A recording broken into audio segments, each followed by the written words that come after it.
and welcome to a new episode of Scholars of Bahrain. Tonight's episode will help you engage with both your mind and soul.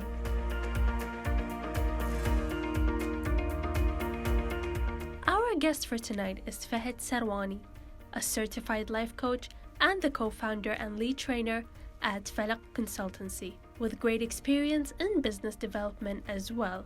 Fahd Sarwani has grown a leading passion within him to change the lives of people and discover the true essence of life. Hello, my name is Fahd Sarwani. By profession, I'm a banker, and I have a passion for Quran, life coaching, and self-development.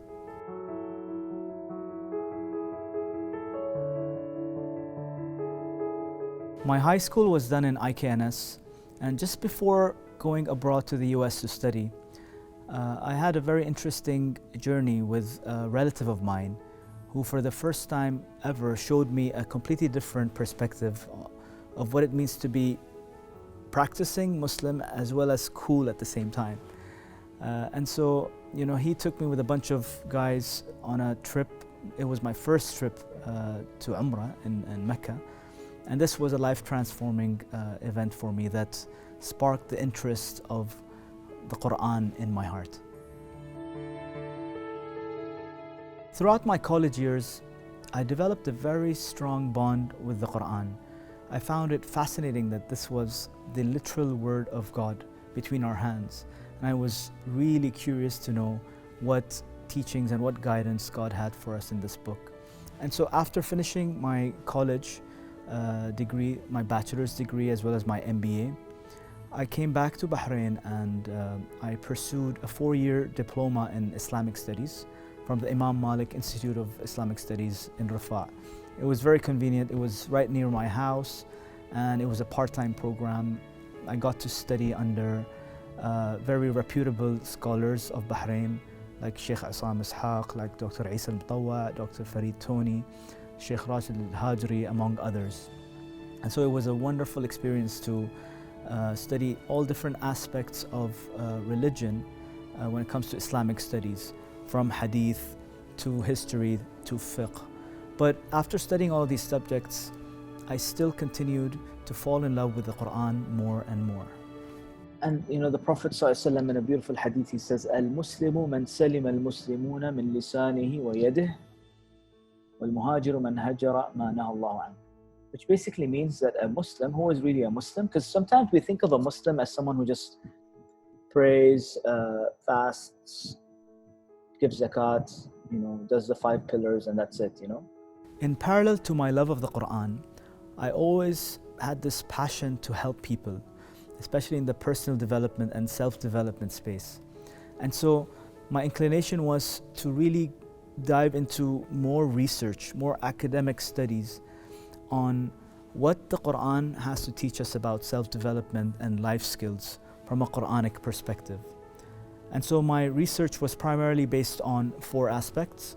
Number 1, going back to the traditional tafasir, the traditional explanations of the Quran that are dated back hundreds and hundreds of years ago. There are some modern explanations of the Quran also that I refer to. I collaborated with institutes like the Bayina Institute out of Dallas, Texas, which is one of the leading Quran research institutes in the world today. And the founder is a good friend of mine, Nu'man Ali Khan. You may know him, you may have seen some of his videos on YouTube also. Besides studying from the classical texts, I also found it very important to pursue a certification under the ICF coaching program, where I became a certified life coach. I also did a lot of independent studies in the fields of psychology and social sciences, as well as even some research in the quantum physics space and the energy space. That was the second dimension. The third dimension was, of course, also technical research, which was very easy to be done using the advanced technological tools that we have in our hands. I actually was part of a team that developed a Quran app called Bayan Quran, which allowed us to do word searches at the word level with technology like tapping the word and being able to dive into the root meanings at the word level. So this technical research allowed me to search different concepts and different themes in the Quran. So themes like sadness, themes like the heart, themes like the mind. One of Allah's beautiful names, Al-Salam. And of course, Al-Salam comes from salam, from peace, right? What's the point of talking about Allah's names is, as we talk about Allah's names, you will get to know who Allah is. And knowledge of Allah is critical if you want to love Him, right? Like if you claim that you love Allah subhanahu wa ta'ala, then how can you love Him if you don't know Him? And you cannot love Him unless you know Him, honestly. Because the more you know Him, the more you love Him. The fourth aspect was my personal experience and my personal engagement with my coaching clients. As I started teaching, as I started building coaching clients, the practical aspect of teaching and experiences of different clients helped me develop my thinking further and build on my research. Notice how often we make judgments from the moment we wake up to the moment we go back to sleep. When we look at others, when we notice how other people are dressed, when you notice what other people are saying. One of the major challenges I faced was turning academic material into content that would be digestible by simple people, by young people, by teenagers, by people who are non-academic. And so this is always a challenge, right? How do you explain an entire surah of the Quran from a traditional perspective to a TED Talk like presentation? And so, I built my skills in presentation skills like Prezi. I don't know if you've heard of that, but it's a very powerful tool that allows you to zoom in and out. And I found that I had this God-given talent of being able to simplify complex concepts and make them visually attractive for the audience. So, this ended up turning into many community shows and programs that we developed, where people would really, just like you go to the movies and pay to watch a movie, they would come and enjoy a 2 to 3 hour explanation of a surah with all the visuals and a very methodological process to teaching the surah in a very logical manner that would be academic somewhat, but also lively and entertaining and sometimes even funny. The first finding I want to share with you is with regards to the concept of akhirah in the Quran. Akhirah meaning the hereafter or life after death. This is a fundamental concept of our faith, and very little material do you find in the social sciences, books of psychology about the concept of life after death. And for Muslims, this is a fundamental aspect that not only does it have its faith applications, but it also helps one live a life of satisfaction, a life of peace and fulfillment.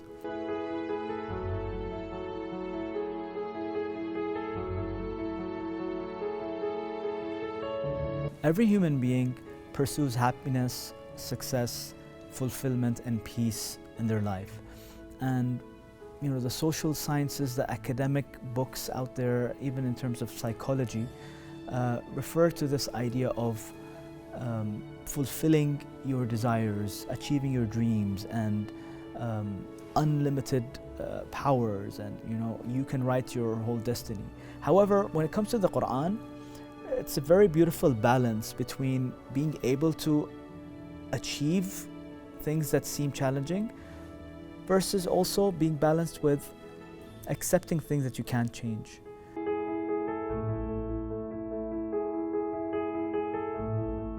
This reminds me of a beautiful prayer called the Serenity Prayer, which says, God, give me the serenity to accept the things I can't change, and the courage to change the things that I can, and the wisdom to know the difference.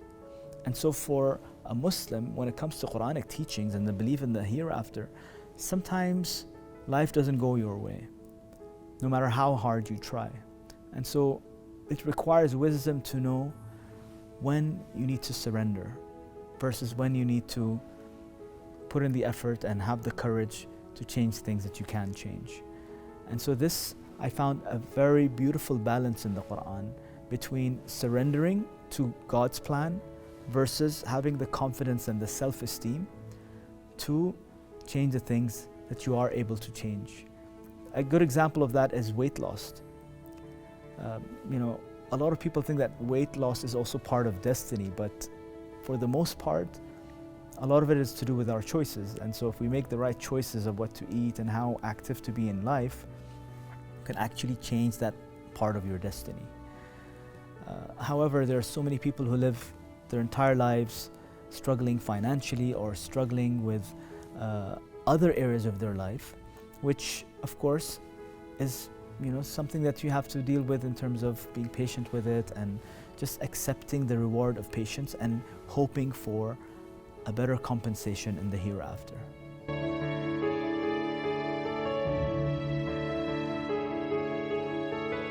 Another important finding from my Quranic research was this concept of detachment. Now, when one enters Islam, the statement that is said is, La ilaha illallah. There is no God worthy of worship except God. But it also has a deeper application to it in terms of our detachment from worldly things and our attachment to God alone. Now, this concept I found very, very effective when it comes to our well-being and our fulfillment in life. Because often, we are designed and we are programmed to attach ourselves to the results of this world, which is often known as the I'll be happy syndrome. So for example, I'll be happy when I graduate, or I'll be happy when I get married, or I'll be happy when I become a millionaire, or I'll be happy when I have a six-pack. However, the Quranic teaching is that one needs to be focused on being values-driven, right? You are a contributor to humanity. You try your best to make this world a better place. You have been given an opportunity to serve. And the eyes are on that path. The eyes are on seeking the pleasure of God alone without any attachments to results. And so this way of life, this way of being, gives you satisfaction in the moment without having the need to be attached to anything worldly. And so this second concept is a very, very powerful finding of my research also. The third finding that I found was very different from the academic books of philosophy and psychology as well as social sciences was the idea of the heart versus the mind. Now, in a lot of books of psychology, there's a lot of emphasis on the mind, especially the subconscious mind, and psychotherapy and programming and mindset, whereas the Quran's focus is the heart. And so for me, this was very profound. The different dimensions of the heart and different aspects of the heart and different diseases of the heart the Quran talks about, like hatred, jealousy, envy, and even ego and arrogance. And so the Quran's emphasis on the idea that the heart is really the center of the being. And even our beloved Prophet Muhammad, peace be upon him, says in one of his sayings that there is in the body a muscle that when it's pure, it purifies the entire body, and when it's corrupted, it corrupts the entire body, and that is the heart. And so purification of the heart and cleansing the heart from these diseases and replacing them with love and compassion and mercy and peace is an essential aspect of the Quran. And ignoring this can sometimes lead to unfortunate outcomes like extremist views about Islam and even terrorist mindset when it comes to people who associate themselves wrongly with Islam.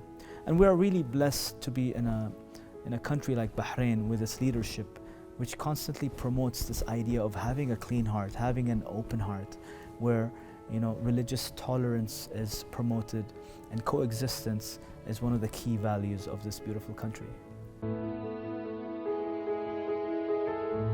One of the major obstacles I faced when it came to my research was the lack of references when it came to verifying some of the opinions that I was developing. And so a lot of the scholarship that is available in the religious circles, a lot of them don't really have the depth of knowledge of modern day psychology, modern day self-development and life coaching and other areas of social sciences. And so whenever I would come across a new and interesting topic, it is out of respect that you go back to your teachers and your scholars and you verify the opinions. But at many times, I felt that there was this disconnect. I found that there was an inability for them to see the perspective that I was seeing. So this led me sometimes to have the courage to build my own interpretation and my own opinions. And this would only evolve my thought further. I'll give you an example of this. For example, the word Islam, right? From a religious text perspective, it is the name of a religion, it has 5 pillars, as many people know.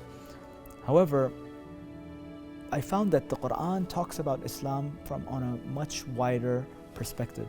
It talks about Islam being even a verb or a state. It's something that you actually do. This idea of submission and surrender and non-resistance, which is very, very impactful when one applies it to their lives. And so the idea of surrender and submission is a very, very powerful tool that the Quran is teaching. However, I wasn't able to have any reference points to define it that way. But I feel that nevertheless, such opinions, such upgrades to the thinking and evolution in our thinking is necessary to be able to bring out the wisdom of the Quran. Because at the end of the day, the Quran is timeless guidance. It is a book that helps our evolution of thought. It helps us evolve as human beings, and it helps us expand our awareness.